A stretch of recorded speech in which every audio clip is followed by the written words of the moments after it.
அனைவருக்கும் ஜெய் பீம். நன்றி சீமான் அண்ணா. ஹைட் பத்தல. ஓகே, இப்போ கரெக்டாக இருக்கும்னு நினைக்கிறேன். சீமான் அண்ணனுக்கு நான் முதல்ல நன்றி சொல்ல கடமைப்பட்டிருக்கேன். நிறைய பேர் கேட்பாங்க, நீங்கள் என்ன இந்த மேடையில் இருக்கீங்கன்னு. நேற்று நைட்லேருந்து ஒரே பிரச்சனையாகவே பண்ணிகிட்டு இருந்தாங்க நாம் தமிழர். என்னன்னா, நான் காங்கிரஸ் மேடைகளில் இருந்திருக்கேன், நிறைய தடவை இருந்திருக்கேன். ஏன் ஒரு வடநாட்டு பண்டிட் பார்ப்பனருடைய மேடையில் இருக்கீங்கன்னு யாரும் கேட்கல. அது ரொம்ப இயல்பாக எடுத்துக்கிட்டாங்க. ஆனால் ஒரு தமிழர் ஒரு ஒடுக்கப்பட்ட சமூகத்திலேருந்து வரவங்களுடைய ஒரு கட்சியில் இருக்கும்போது ஏன் போகிறீங்கன்னு கேட்குற ஒரு விஷயம் இருக்குல்ல, அதை விட பெரிய பார்ப்பனியம் என்ன இருக்க முடியும்? ஒரு கட்சியை நீங்கள் ஒரு தீண்டத்தகாத கட்சியாக பார்க்குறீங்க அப்படிங்கும் பொழுது அது எவ்வளோ பெரிய ஒரு அவமானம். நீங்கள் எல்லாம் என்ன சமூக நீதி பேசுகிறீங்க? எனக்கு நாம் தமிழர் வெண்ணிலா சுற்றுச்சூழல் பாசலோட கிட்டத்தட்ட ஒரு 2 வருடமாகவே ஒரு தொடர்பு இருக்குது. ஏன்னா நான் காட்டுப்பள்ளி துறைமுகத்திற்கு எதிராக போராட்டம் செய்தப்போ இவங்களும் அங்கே கூட இருந்தாங்க. அப்போ தான் சுற்றுச்சூழல் குறித்து, ஏன்னா சுற்றுச்சூழல் வந்து சும்மா மட்டும் இல்லை, சுற்றுச்சூழலுங்கிறது நார்வேலையோ ஃபின்லாண்ட்லேயோ பேசக்கூடிய ஒரு விஷயம் இல்லை. ஐஸ் கட்டி உருக்குதுன்னு இங்கே இருக்கக்கூடிய கடைக்கோடி ராமேஸ்வரத்தில் இருக்க தமிழன் எப்படி பாதிக்கப்படுறான், காசிமேட்டில் இருக்க ஃபிஷர்மேன் எப்படி பாதிக்கப்படுறான், எண்ணூர் எப்படி பாதிக்கப்படுறதுன்னு பேசுறது தான் கிளைமேட் சேஞ்ச். அதை பற்றி தான் நம்ம பேசணும். அது குறித்து அதில் அதிகமாக பாதிக்கப்படுறது ஒடுக்கப்பட்ட சமூக மக்கள். நம்ம சொல்லக்கூடிய தலித், பகுஜன், ஆதிவாசின்னு சொல்கிறோம்ல, மீனவர்கள், பட்டியல் சமூகத்தினர், இவங்க தான் அதிக பாதிப்படுறவங்க. அதை பேசக்கூடிய ஒரு அரசியல் அறிவு நான் வேறு எந்த கட்சிகளிடையும் பார்க்கல. எனக்கு நாம் தமிழர்கிட்ட என்னால் அதை ரிலேட் பண்ண முடியும். ஆனால் வெளியில் பார்த்தீங்கன்னா திமுக அறிவே இருக்காது. ஆனால் இந்த கட்சியை பார்த்தா அறிவே இல்லாமல் பேசிட்டு இருப்பான். மதிவதனி ஒரு தடவை சொன்னாங்க, உங்களுக்குலாம் புக்ஸை பற்றி என்ன தெரியும்? எனக்கு ஒரு சிரிப்பாக வந்துடுச்சு. ஏன்னா பெண்ணியன் அடிமையானாலும் பெரியார் வந்து ஒரு புக் எழுதினாரு, அடிமையாக வாழ்வது எப்படின்னு திமுக காரங்க ஒரு புக் எழுதலாம், கொத்தடிமையாக வாழ்வது எப்படி அப்படின்னு. ஆனால் எனக்கு தெரிஞ்ச வரைக்கும் நாம் தமிழர்ல அதிகமான புத்தகம் படித்து எந்த ஜியோ பாலிட்டிக்ஸ்ல இருந்து, என்விரான்மெண்ட் பாலிடிக்ஸ் மட்டும் இல்லை, ஜியோ பாலிட்டிக்ஸ்ல இருந்து தொழிலாளர் விஷயத்திலிருந்து எல்லாம் பேசக்கூடிய தகுதியும் அறிவும் நாம் தமிழர்களுக்கு இருக்கு. குறிப்பா இங்க இருக்கக்கூடிய பெண் தொண்டர்களுக்கு இருக்கு. டோக்கனிசம்னு சொல்லுவாங்க, நீங்க என்னப்பா ஆட்சிக்கு வர மாட்டீங்க, டோக்கனிசம், அதனால பொம்பளைங்களை முன்னாடி நிறுத்துறீங்க. பெண்கள் சிறந்த நிர்வாகிகள் என்று சொல்லி பெண்களை முன்னால் நிறுத்துறது ஒரு ஆண்மை வேணும், அதற்கு ஒரு மனசு வேணும், அதற்கு ஒரு சமூகம் வேணும். நான் கூட சொல்லியிருப்பேன், நீ 1000 பெரியார் சொல்லு, நீ 1000 சமூக நீதி சொல்லு, நீ ஆணாதிக்கம் பிடிச்சவன் பொண்டாட்டி பக்கத்துல நிக்கிது, நீ எப்பவுமே உட்கார்ந்து தின்னுட்டு இருக்க, அப்படிதான் இருக்கு உன்னோட போட்டோ. இல்ல சமத்துவமே இல்லையே.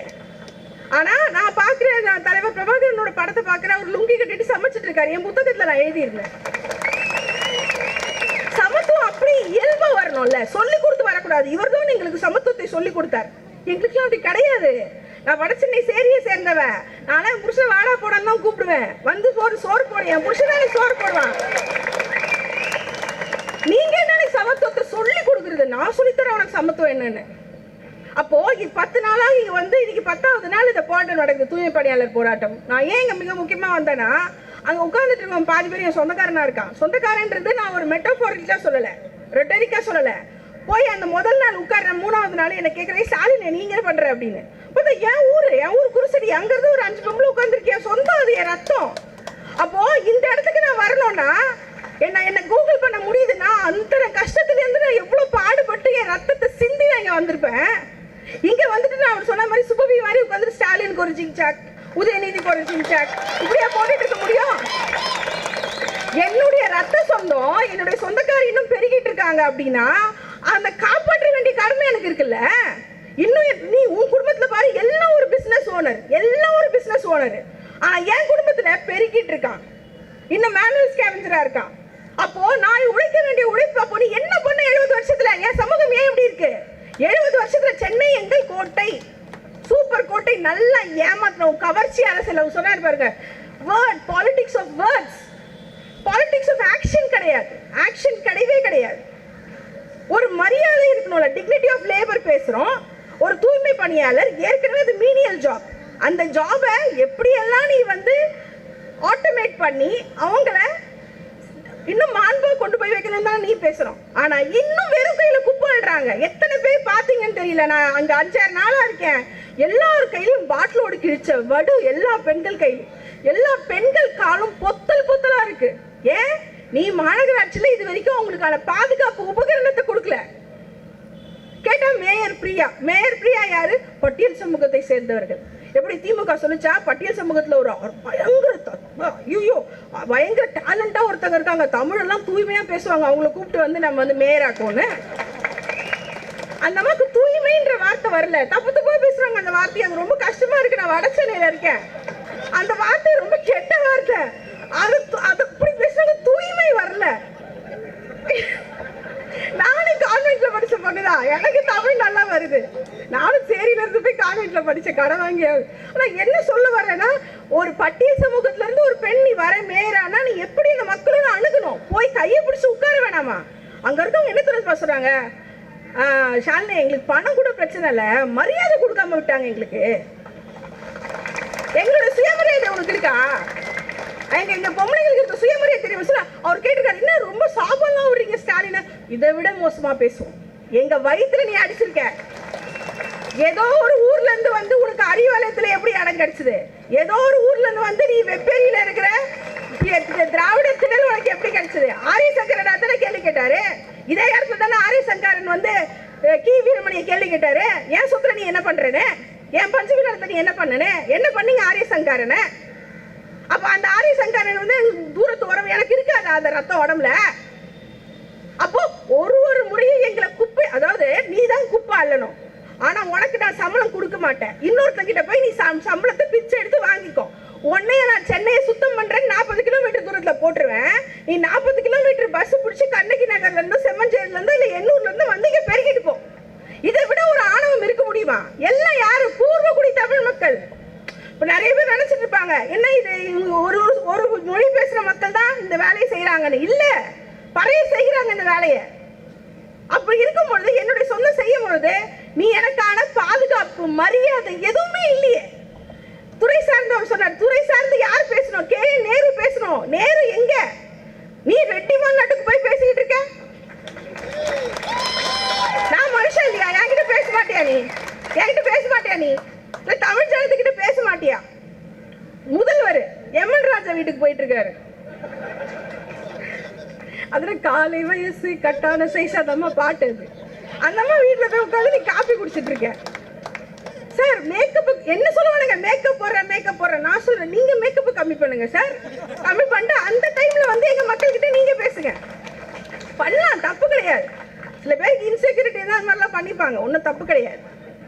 ஆனா திரும்ப நீ வாக்கு கொடுக்கறதே என்ன? டீச்சர்களுக்கு வேலை கொடுக்குறேன் அப்படி சொல்லிதான் யூனியனை கையில் எடுத்தேன். அப்புறம் என்ன சொல்ற, துப்புரவு தொழிலாளர்களுக்குலாம் நான் வந்து பர்மனன்ட் பண்றேன். நானும் குழந்தையா இருந்து பார்த்துட்டேன் 30-40 வருஷமா அதே இதுதான். பர்மனன்ட் பண்றேன். ஆனா இன்னைக்கு நீ பர்மனன்ட் கூட பண்ணல, ஒரே நைட்ல வேலையை விட்டு தூக்கி இருக்க. ஏன்னா நீ எதிர்கட்சியா, அப்போ நாங்க என்ன யோசிக்கிறோம், திமுக எதிர்கட்சியாக இருந்தால் சிறப்பாக செயல்படுகிறது. தயவு செய்து கடைசி வரைக்கும் திமுகவை எதிர்கட்சியாக வைத்திருப்போம்.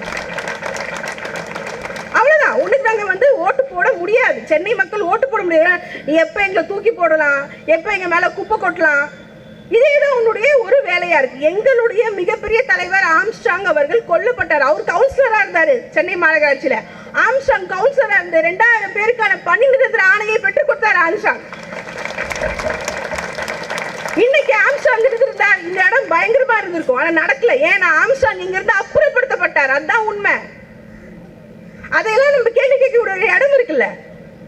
அப்போ 10 நாளா இந்த போராட்டம் போயிட்டு இருக்கு. நீங்க தனியார் இடஒதுக்கீடு. நாங்க இடஒதுக்கீடுக்காக பாடுபடுறோம். டெல்லியில போய் இந்திக்காரரை வச்சு இன்ஸ்டா ரீல்ஸ் போடுற நீ. ஸ்டாலின் கியூ பிரைம் மினிஸ்டர் ஹோனா செய்யடி. எனக்கு புரியலடா. நீ ஒரு பக்கம் ஹிந்தி தெரியாதுன்னு சொல்ற, அங்க போய் ஹிந்தியில புக்கு போட்டு ஸ்டாலின் ஜி பிரைம் மினிஸ்டர் ஜிங்கிற. எனக்கு புரியல. ராகுல் காந்திக்கு மனசு எப்படி தொப்புன்னு அடிச்சுக்கோ. நம்மள அண்ணாங்கிறாரு, இங்க வந்தா பிரைம் மினிஸ்டர் ஜிங்கிறாரு. இவருக்கு தமிழே வராது. இவர் ஹிந்தியை கத்துக்கிட்டாலே எவ்வளவு கஷ்டப்படுவாருன்னு ஒரு விஷயம் இருக்குல்ல. துரைமுருகன்லாம் ஹிந்தி பேசினா எப்படி இருக்காங்க, போய் ரொம்ப கஷ்டமாயிடும். அப்போ இந்த ஒரு இடத்துல போயிட்டு நீங்க விளம்பரத்துக்கு பணம் செலவு பண்றாங்கன்னா, கார்பரேஷனுக்கு சம்பளத்துக்கு பணத்தை செலவு செய்த விட கார்பரேஷன் கொடுத்து விளம்பரம் செய்வதற்கு தான் நீங்க அதிக பணம் செலவு பண்ணியிருக்கீங்க. ஒரு 30 செகண்ட் பாட்டு போட்டாங்கல்ல, அந்த 30 செகண்ட் பாட்டுக்கு இவ்வளவு கோடி வச்சிருக்கான். கார்பரேஷன் டெண்டல் ஊழல் நடக்குது. கார்ப்பரேஷன் டெண்டர், இப்போ ராம்கி கொடுத்த டெண்டர் கூட லீகலைஸ் டெண்டர் கிடையாது, அதுக்குள்ள ஒரு ஸ்கேம் நடந்திருக்கு. அது குறித்தும் நாம ஆடிட் செஞ்சு அது கேஸ் போட வேண்டிய ஒரு வேலை இருக்கிறது. அப்போ நீ பெண்களை நீ வந்து குமரகுருபரன் சொல்லியிருக்காரு, பெருக்கிறவங்களெல்லாம் உள்ள விடாதீங்க. அந்த அம்மா சொல்லிச்சு, பெருக்கிறவங்களெல்லாம் உள்ள விடாதீங்க. இது எவ்வளவு ஒரு அவமானகரமான விஷயம். அப்படி பேசலாமா அந்த பெண்கள்? எல்லாமே கணவனை என்ன NULMனு சொல்லக்கூடிய இந்த தேசிய திட்டத்துக்கு கீழே வரவங்க எல்லாம் பட்டியல் சமூகம், பெண்கள், ஊனமுற்ற மாற்றுத்திறனாளிகள், அப்புறம் கணவனை இழந்த பெண்கள், அவர்களுக்கான ஜாப் செக்யூரிட்டி எங்க? நீ இடஒதுக்கீடுன்னு சொல்றியே, எல்லா வேலையும் நீ பிரைவேட் ஆகிட்ட பிறகு இடஒதுக்கீடு எங்க இருக்கும்? எங்க இருக்கும் இடஒதுக்கீடு? எல்லாமே பிரைவேட். 90% தூய்மை பணியாளர் வந்து பிரைவேட். அப்போ உனக்கு நிர்வாக திறமை இல்லையா? நீ ஃபெயிலா? எல்லாமே நீ ஃபெயிலா? ஆதி திராவிடர் பள்ளிகளுக்கு, விடுதிகளுக்கு சாப்பாடு செய்யணுமா? அதுவும் பிரைவேட். எல்லாம் பிரைவேட். அப்ப நீ எல்லாத்துலயும் ஃபெயிலு. சுகாதாரத்துல ஃபெயிலு, எலக்ட்ரிசிட்டியில ஃபெயிலு, எதுவுமே உன்னால இப்ப பண்ண முடியல. அப்ப நீங்க என்ன பண்ணுவீங்க? குளத்தூர்ல போய் 4 துணை நடிகைகளை டான்ஸ் ஆட விட்டு ரசிச்சு பார்ப்பீங்க. இதுக்கு ஏன் காசு கொடுத்தோம்? பணி நிரந்தரம் என்பது முக்கியம். அதை விட முக்கியம், அவங்களுக்கு தகுந்த குறைந்தபட்ச சம்பளம் தமிழ்நாட்டில் ரொம்ப கம்மி. தூய்மை பணியாளருக்கு ரொம்ப கம்மியாக கொடுக்குறாங்க. அந்த சம்பளத்தை கொடுக்கணும், அவங்கள நிரந்தரமாக்கணும். அவங்க இது மாதிரி ரோட்ல பாடுபடக்கூடாது. ஏன்னா இன்னைக்கு கொடி கட்டி கோட்டையில கொடி ஏத்துறீங்கன்னா அதுக்கு காரணம் இந்த பூர்வகுடி மக்கள் தான். ஏன் ரத்தம், ஏன் வேர்வை, உன் பில்டிங்கை நான் கட்டி கொடுத்தேன், உனக்கு நான் உட்கார வச்சு வால்டாக்ஸ் ரோட்ல வந்து எம்ஜிஆரும் கலைஞரும் எல்லாம் இறங்கினப்ப நான் உனக்கு ஃப்ரீயா சோறு போட்டு உட்கார வச்சு வாப்பா உட்காருப்பா தம்பின்னு சொன்னேன். நானும் ரோட்ல நிக்கணும், ஏன் மக்கள் ரோட்ல நின்றுட்டு இருப்பாங்க, ஏன் பொம்பளைங்க கஷ்டப்படுவாங்க. நீங்க சொகுசா ரேஞ்ச் ரோவர் கார், அந்த கார் வெளியே வருது பாரு, ரிப்பன் பில்டிங்ல இருந்து ரேஞ்ச் ரோவர் வருது, ஒரு காரும் வருது, ஃபெராரி வருது. நான் கேட்கிறேன், உலகத்துல அந்த மாநகராட்சிக்குள்ள போன மனிதர்கள் சூப்பரா இருந்தாங்க. சிவராஜ் போனாரு, மீனாம்பாள் சிவராஜ் போனாங்க. ஒவ்வொருத்தரும் லட்டு மாதிரி சொல்லுவாங்க, லட்டு, ஆமா லட்டு மாதிரியான திறமை வார்ந்த அரசியல்வாதிகள் அதுக்குள்ள போனாங்க, கார்ப்பரேஷனுக்குள்ள. ஆனா இன்னைக்கு விலை உயர்ந்த கார் வெளியே வருது, உள்ள இருக்க மக்கள் மடிவானவங்களாக, அறிவில்லாதவர்களாக, மனிதர்கள் குடித்து கொஞ்சம் கூட ஒரு கருணையற்றவர்களாக இருக்கிறாங்க. அதனால I'm not going to take much of a time. நாம் தமிழர் ரொம்ப நன்றி. ஏன்னா 2023 நீங்க நம்ப மாட்டீங்க, வடச்சேரியில் உட்காந்துட்டு இருப்பேன், எனக்கு இந்த இடத்துல அரிசி வேணும், பருப்பு வேணும்னா வெண்ணிலாவும் அண்ணனும் 300 குடும்பத்துக்கு அப்படியே தூக்கிட்டு வருவாங்க. நான் இதுக்கு நாம் தமிழர் சப்போர்ட் கூட பண்ணதில்லை. நான் சப்போர்ட் பண்ண கட்சி வேற, நான் சப்போர்ட் பண்ண கட்சி வேற, நான் பேசின கட்சி வேற, நான் அண்ணன் ஓடின கட்சி வேற. ஆனா ஒரு முடியும் அந்த கிராசரியில இருந்து, நைட்டில இருந்து, பெண்களுக்கான உள்ளாடையில இருந்து வெண்ணில தூக்கிட்டு ஓடி வர வட சென்னைக்கு இது 2 வருஷமா அதுதான் செஞ்சிட்டு இருக்கு. நாம் தமிழர் செஞ்சிட்டு இருக்காங்க. இன்னைக்கு நான் கூட அன்னைக்கு 3 நாள் நைட்ல போலீஸ் நிற்கிறாங்க, வந்து சம்மன் கொடுத்துட்டு மக்கள் பாவம்னு, அக்கா அவங்க பசங்க அங்க இருக்காங்க, அப்புறம் ஃபாசிலுக்கு ஃபோன் பண்ணி கேட்டாங்க, நாங்க இருக்கிறோம் அக்கா. அந்த தைரியத்தால தான் அவங்கள விரட்டல. இல்லைன்னா பஸ் அன்னைக்கு வந்துருச்சு, நைட்டே வந்துருச்சு, 3 நாள் நைட்டு முன்னாடியே பஸ் வந்துருச்சு. அந்த தைரியத்தை கொடுக்கக்கூடிய ஆட்கள் தான் எனக்கு வேணும். நான் எந்த கட்சி என்னுடைய மக்களின் பக்கம் நிற்கிறதோ அந்த கட்சிக்கான ஆதரவை கொடுக்க வேண்டியது என்னுடைய கடமை. அது வந்து நான் வந்து ஒரே சமூகத்துல பிறந்தாதான் அண்ணன் தம்பி இல்ல, நான் அப்படிதான் நினைச்சேன். ஒரே சமூகத்துல பிறக்கிறவங்க தான் அண்ணன் தம்பி ரத்தம்னு இல்ல. எனக்காக பேசுற எல்லாமே அண்ணன் தம்பி தான், என் பெண்களுக்காக பேசுற எல்லாமே ரத்தம் தான். அப்ப அது என்ன ரத்தம்னா அது தமிழ் ரத்தம் தான்.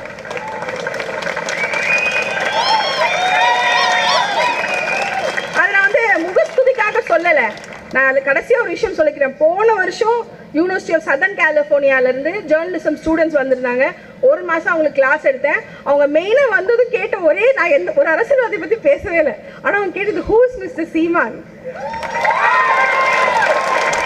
சத்தியம், இது சத்தியம். அவங்க சொன்னாங்க, புலம்பெயர் தமிழர்களுக்காக போராடுபவர், ஈழம் காசுக்காக போராடுற மிஸ்டர் சீமான் பத்தி எக்ஸ்பிளைன் பண்ணுங்கன்னா ½ அன் ஹவர். அது என் சிலபஸ்ல இல்ல, என் சிலபஸ்ல இல்லாத ½ அன் ஹவர் நான் அந்த கிளாஸ் எடுத்தேன். அப்போதான் எனக்கு தெரிஞ்சது, நம்ம ஊர்ல இருக்க மனுஷங்களோட மதிப்பை நாம முதல்ல வளர்த்துக்கணும் மனசு, அதுக்கப்புறம் நம்ம மற்ற விஷயம் பேசலாம். நன்றி, ஜெய்பீம்.